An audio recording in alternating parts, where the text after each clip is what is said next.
Olá, desejantes, vocês estão no podcast da Estante Psicanalítica. Hoje eu quero trazer para vocês o artigo O Sintoma da Criança, que foi escrito pela psicanalista Catherine Mathelin, a esposa do Alain Vanier. Os dois foram próximos da Françoise Dolto. Tem alguns livros dela que foram publicados no Brasil. Um deles é O Sorriso de Gioconda, vocês devem conhecer, que fala especificamente sobre a psicanálise de bebês. Eu gosto muito da escrita da Vanier porque justamente ela traz uma escrita parecida com a Françoise Dolto, no modo de transmitir a psicanálise, de falar dos casos clínicos, assim como da teoria. Então vamos ao que interessa, vamos à leitura do texto.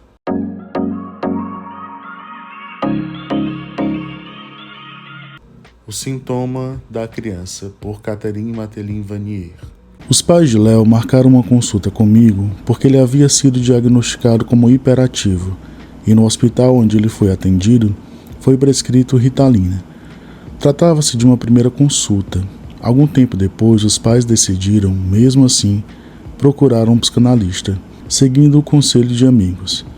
Eles vieram com um filho para me explicar que a criança apresentava um sintoma de agitação e falta de concentração, o que se manifesta tanto em casa quanto na escola. Eles estavam muito exaltados e reclamavam bastante, com certa agitação, sobre a incapacidade de Léo de ficar tranquilo e sobre o caos familiar causado pelo comportamento dele. Durante todo o primeiro encontro, Léo permaneceu sentado em uma cadeira, ao lado do pai e da mãe. Ele não se mexeu absolutamente nada. Ficou, como dizem, quieto como uma imagem. Olhava para mim muito atentamente, sem dizer uma palavra. Voltei-me para ele e perguntei. Eu ouvi seus pais explicarem por que marcaram essa consulta comigo. E você, Léo, sabe por que está aqui? E ele me responde. Sim, eu sei por que estou aqui. Estou aqui porque mamãe tem dor de cabeça o tempo todo.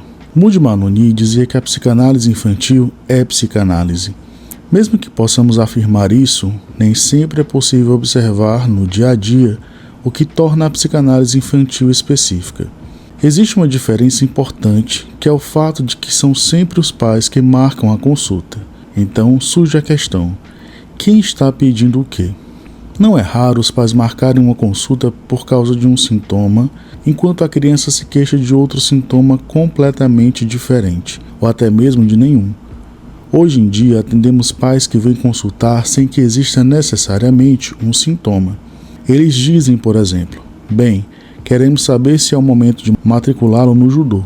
Será que judô é melhor que tênis? Há 30 anos trabalho nessa área e posso dizer que nunca esse tipo de pergunta era feita no início da minha prática. Também há casos em que os pais dizem, decidimos nos separar, ainda não contamos para as crianças. Você sabe nos dizer como devemos contar? Ou como no caso de uma mãe que atendi. Estou grávida, é algo bem recente. Gostaria de saber como e quando contar ao meu filho.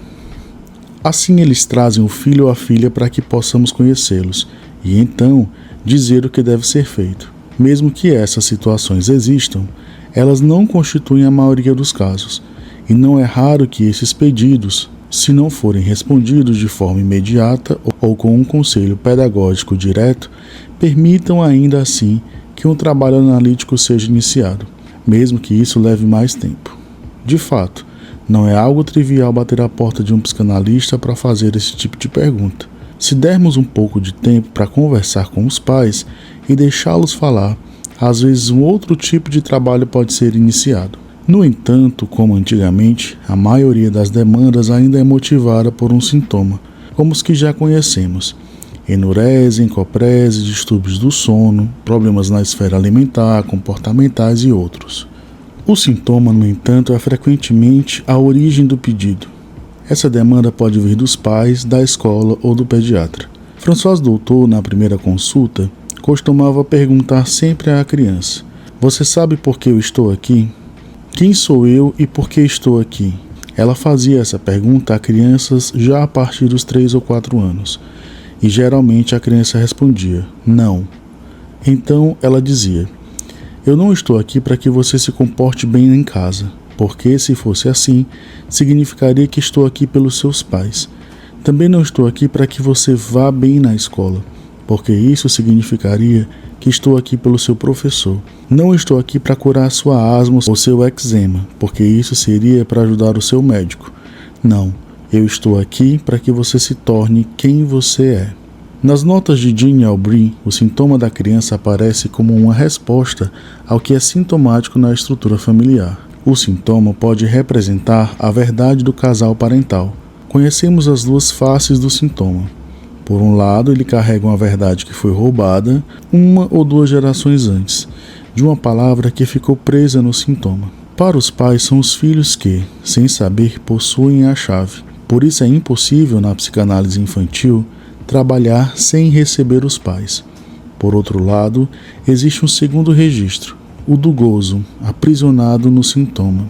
Sabemos que esse gozo, que pode ir além do princípio do prazer, oferece uma satisfação, mesmo que não traga alegria. Consulta-se por causa de um sintoma, ao mesmo tempo que não se quer abrir mão do gozo que ele proporciona. E nisso não há diferença entre psicanálise infantil e de adultos. Não abrir mão, sem perceber o quanto o sintoma se alimenta desse gozo. Se a verdade está do lado do casal parental, onde está o gozo? Seria o gozo da criança, dos pais ou um gozo compartilhado, caso se considere a hipótese de que a criança também se satisfaz com o que satisfaz os pais? Renunciar a esse gozo significa, tanto para o adulto quanto para a criança, acessar um desejo que será marcado pela separação. O sintoma é uma forma da criança fazer ouvir como ela se posiciona frente ao desejo do outro. O que ele quer de mim? O trabalho a partir daí também deverá interrogar os pais, já que o fantasma da criança está articulado aos dos pais. É sempre nesse entremeio, entre o sintoma e o fantasma, que teremos de trabalhar. Isso é o que complica muito as coisas e o que fazia doutor dizer que a psicanálise infantil é muito mais difícil que a psicanálise de adultos. Na análise, o foco será colocado no fantasma. É o fantasma que a análise visa. Ela não tem como objetivo erradicar o sintoma. Não se trata tanto de reencontrar uma experiência vivida, mas de recuperar, através da marca do sintoma, uma palavra perdida. A posição de Maud Manoni era de que a criança sempre sentia, de forma confusa, que não tinha o direito de comunicar à mãe um certo saber, do qual ela, a mãe, não queria absolutamente nada ouvir. Ela chama o sintoma de disfarce e dizia: seu disfarce, isso é, seu sintoma, é a expressão de uma linguagem codificada, criada apenas para o interlocutor. O sintoma surge onde uma palavra faltou.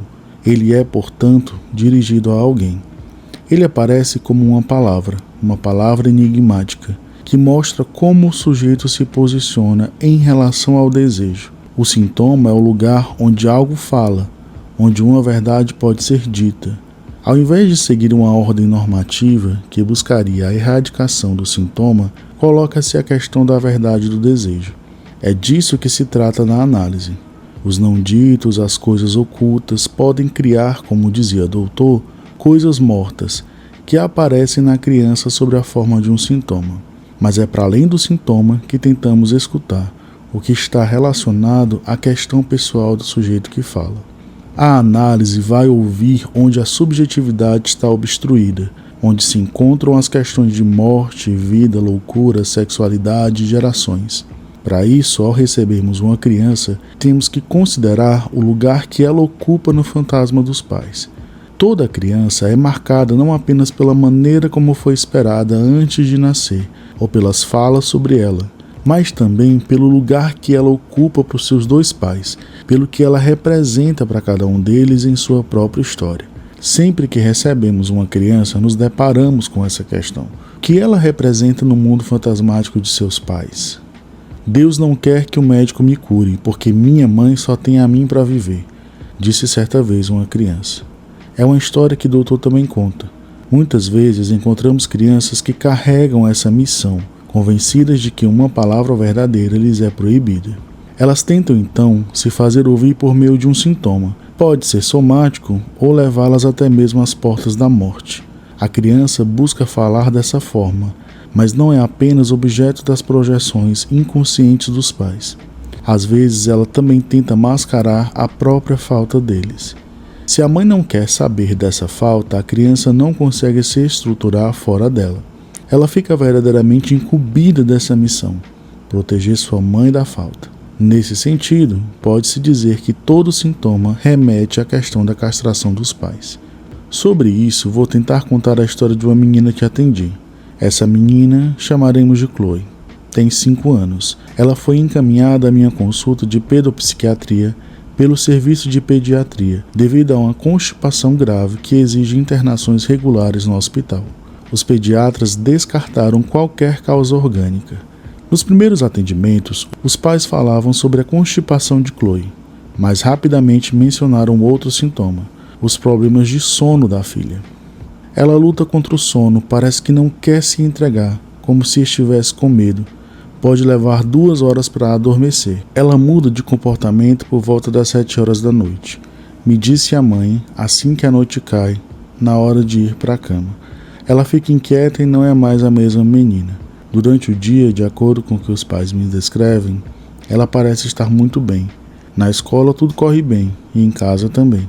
É uma criança viva e alegre, sem problemas. Sua linguagem, seus desenhos, suas atitudes, e percebo isso já na primeira consulta, estão mais próximos dos de uma menina de 7 anos. Quando pergunto a Chloe o que ela pensa sobre o fato de seus pais terem marcado o encontro comigo, a pedido dos pediatras, ela me diz: eu quero vir para que a noite não caia.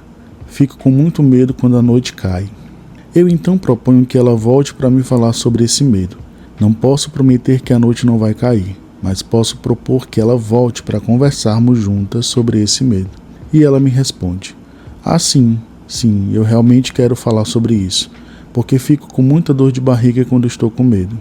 Quando ela volta sozinha na consulta seguinte, porque eu havia proposto que ela viesse sozinha, fico surpresa com sua atitude. Ela já não é mais a mesma menina da primeira consulta.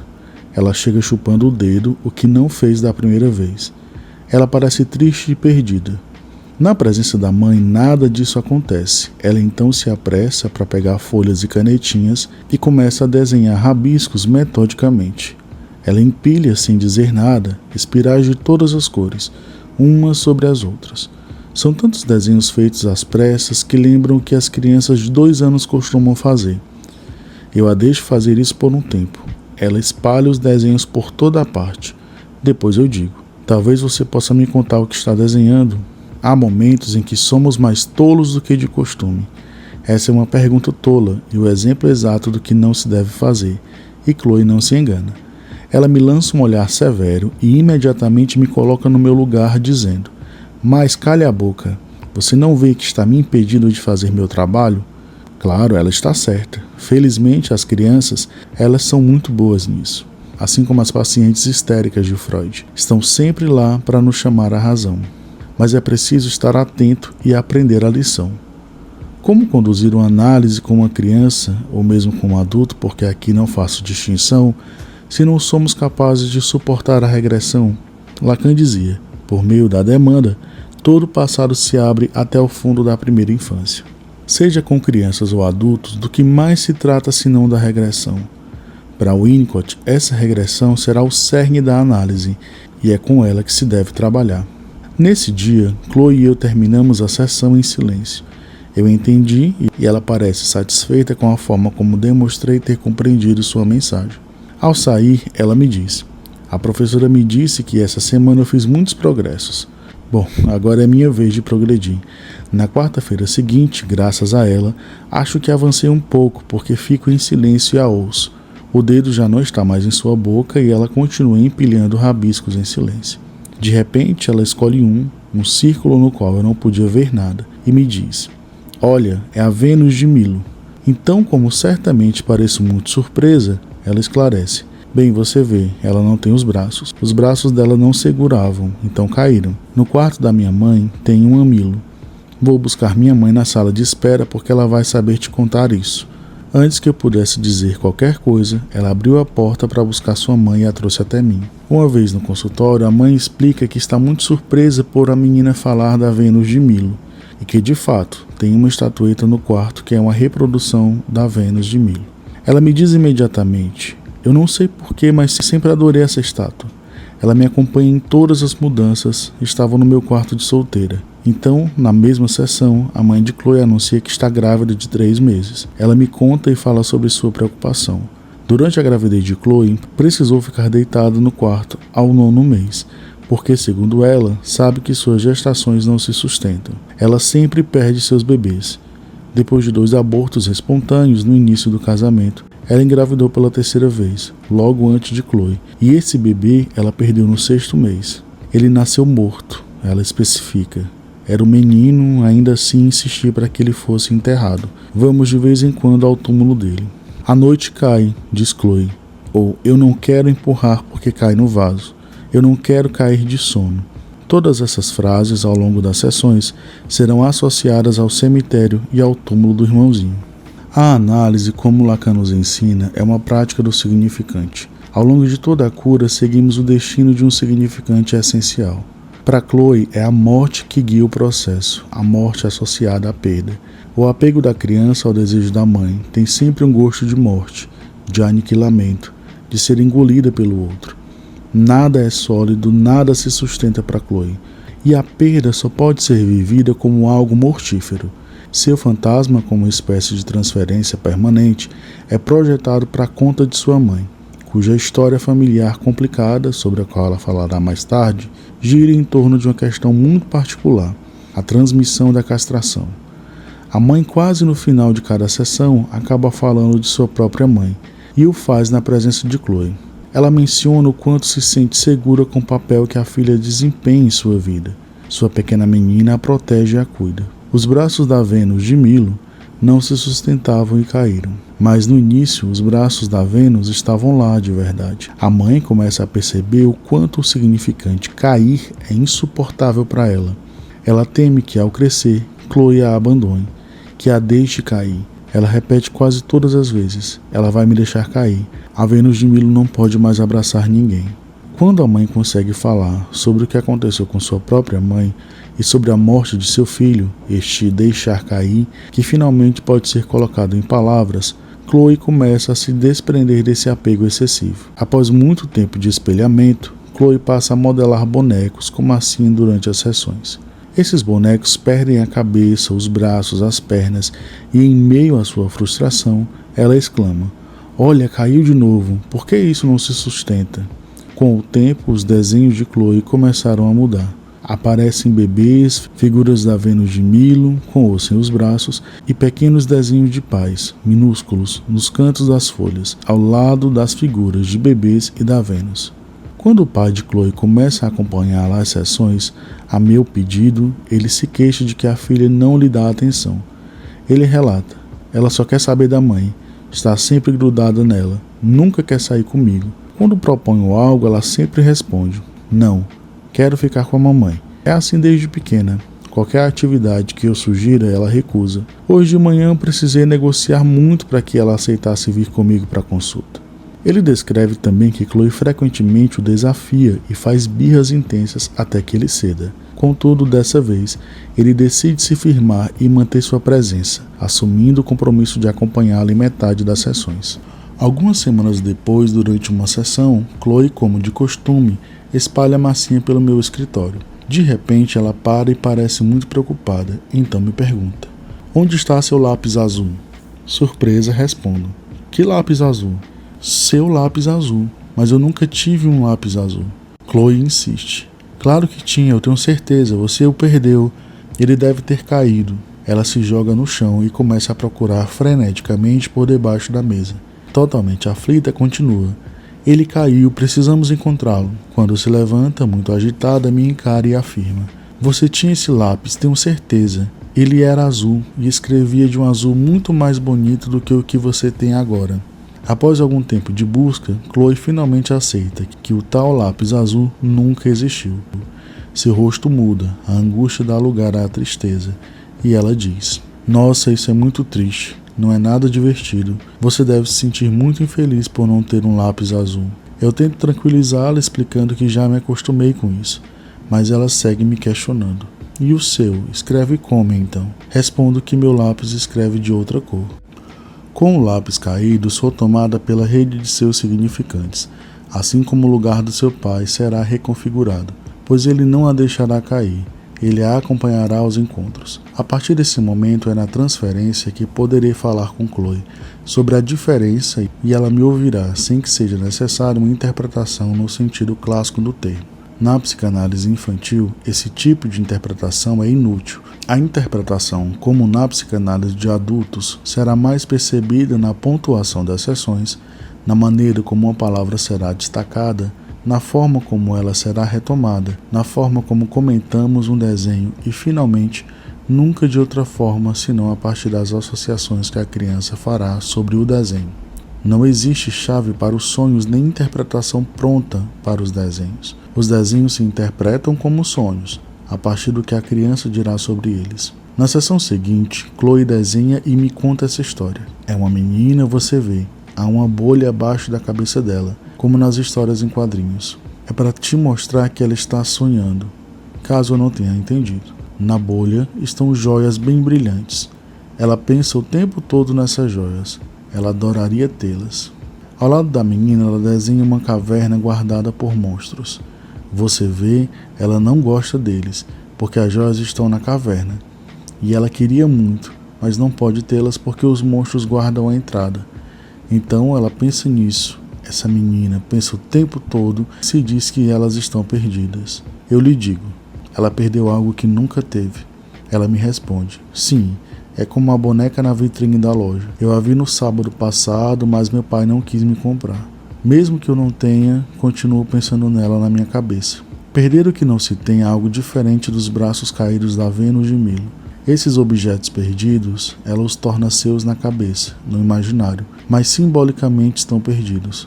Podemos nos perguntar se para essa menina não se trata de uma mudança de posição subjetiva. De fato, é nessa época, um ano após o início de sua análise, que o sintoma da constipação desaparece e ela abandona os distúrbios de sono. Ela começa a gostar de brincar com as joias da mãe, se veste de princesa e toma a firme decisão, naquele momento, de se casar com seu pai. Lacan, ainda nas notas para Jane Aubry, fala do sintoma que pode ser, em certos casos, a verdade do casal familiar, nos casos mais favoráveis, como ele diz, e em casos mais complexos. Ele fala do sintoma da criança como diretamente correlato ao fantasma materno. A criança se torna o objeto da mãe, que não tem outra função senão revelar a verdade desse objeto. Surge a questão: podemos pensar que essa mudança para Chloe representaria justamente a passagem de uma posição a outra? Não são todos os filhos, no início, objeto A para a mãe?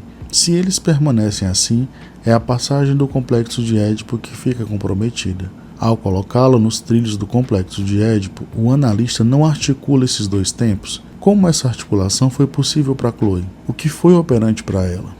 Durante essas sessões, ela ouviu algo da posição de sua mãe quanto ao desejo dessa mãe, o que lhe permitiu se situar de forma um pouco diferente. Esse reconhecimento que lhe permitiu dar um passo à parte foi entre ela e sua mãe que a análise conseguiu realizar. No lugar onde me colocava como sujeito suposto saber, talvez ela também tenha reconhecido essa menina que eu, nela, supunha um sujeito diferente de sua mãe. Eu supunha o que para essa mãe era insuportável. Há algo que sua mãe não poderia supor para sua filha: a castração. Podemos pensar que na transferência, o analista suplanta, ocupa essa função essencial que a mãe não poderia ter assumido em determinado momento da vida da criança. Em 1989, Alain Vanier escreveu que a mãe supõe o sujeito no bebê. Essa suposição de sujeito, diz ele, implica um lugar, o do outro de onde ela pode se sustentar. O sujeito suposto é sustentado pela mãe. O sujeito já está lá na mãe, que se representa como separado, fazendo-o existir ao supor um saber. Será que nesses casos o analista, na posição de sujeito suposto saber, não pode significar a criança que acredita nela como sujeito separado de sua mãe? Pode ele significar a mãe que ela pode, sem morrer, soltar essa criança? Não seria isso que permitiria que as cartas se redistribuíssem de outra forma? Essa questão do gozo ligada ao sintoma é essencial. Alguns pais vêm até nós para nos mostrar quanto a criança os faz gozar. E esses pais realmente nos desafiam a mudar algo. Ah, você sabe, meu filho, ele é difícil, me dizia uma mãe. Veja, isso é melhor do que ser como meu marido. Então, quando eu perguntava o que ela queria dizer, ela respondeu: meu marido ele é um fraco, não é como meu filho. Ele tem personalidade, temperamento. E ela vem me pedir para mudar isso. Eles nos desafiam a mudar algo. As crianças sabem o que devem fazer. E como bons terapeutas, vocês sabem bem, esse é o primeiro trabalho delas, ser nossos terapeutas. Ou como garantidoras do bem-entendimento parental, elas farão de tudo para impedir que haja análise. Nada mudará se os pais, de um lado, não renunciarem ao menos ao gozo que o sintoma da criança lhes proporciona, de onde vem ainda a impossibilidade de não recebermos os pais. Às vezes, os pais, como Jean Bergès salienta, não vêm se queixar da criança, mas vêm apresentar uma queixa. Temos a impressão de estar num tribunal. De fato, podemos perceber que os pais vêm apresentar queixa contra uma criança que se recusa a ser brilhante, que se recusa a ter boas notas na escola, que se recusa a se comportar bem e, ao mesmo tempo, a fazer brilhar os pais.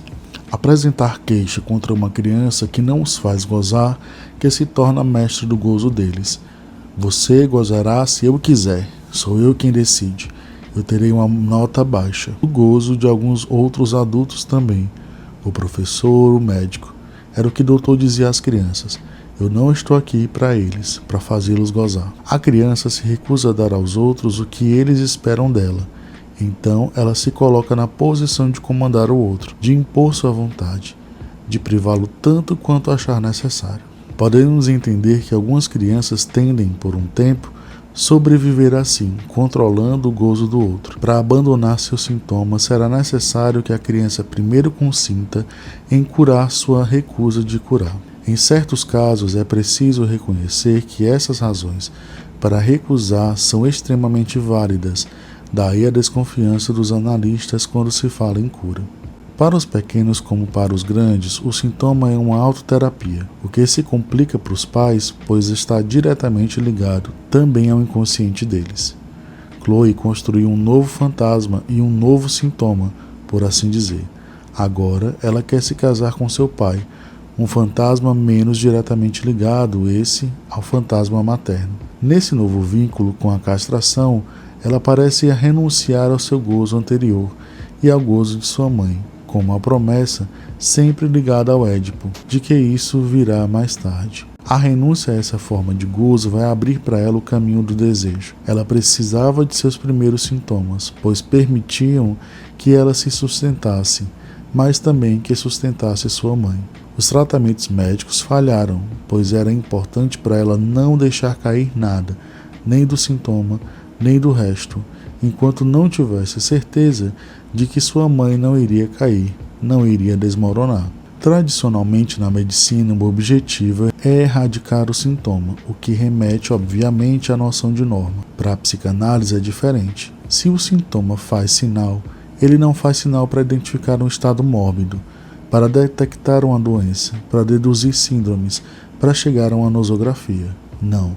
O sintoma está ao lado da verdade do sujeito, do desejo que ele sinaliza para nós. Ele tem, como as formações do inconsciente, uma estrutura de linguagem da qual a cura tentará perceber a gramática significante. Não é o sinal de uma doença, mas de um conflito inconsciente, expressão de um desejo reprimido, expressão do simbólico no real. Se há questão, o que se analisa em uma análise, Freud respondia que se analisa o sintoma. Lacan respondia, mais precisamente, que se analisa os vínculos do sujeito com o real, que se manifestam sob a forma do sexual e do gozo. Se os analistas não visam a erradicação do sintoma, é porque sabem de sua utilidade. Todos sabemos que, quando o delírio cede sobre neurolépticos, os casos de suicídio não são raros. Sabemos o quanto, por exemplo, as fobias das crianças são extremamente protetoras. Poderia estar muito mais doente. Winnicott evoca o sintoma da criança como a representação de uma organização extremamente complexa, surgida e mantida devido ao seu valor. A partir disso, dizia ele, o psiquiatra, creio que ele se referia aos psiquiatras antigos, deve reconhecê-lo como um SOS que requer toda uma exploração de desenvolvimento afetivo da criança. Não se trata para o psiquiatra de se considerar como um curador do sintoma, mas de livrar a criança da obrigação de chamar por socorro. Só depois de estar certo de que não está mais em perigo e que seus pais também não estão mais, a criança largará seu sintoma, pelo menos aquele para o qual seus pais haviam vindo consultar, e talvez possam se dedicar à sua neurose infantil, da qual Lacan diz que é exatamente a mesma coisa que uma psicanálise, exceto por isso, com a diferença de que não é esse o objetivo buscado em vez da eliminação do sintoma. Ela não exige a presença de um analista.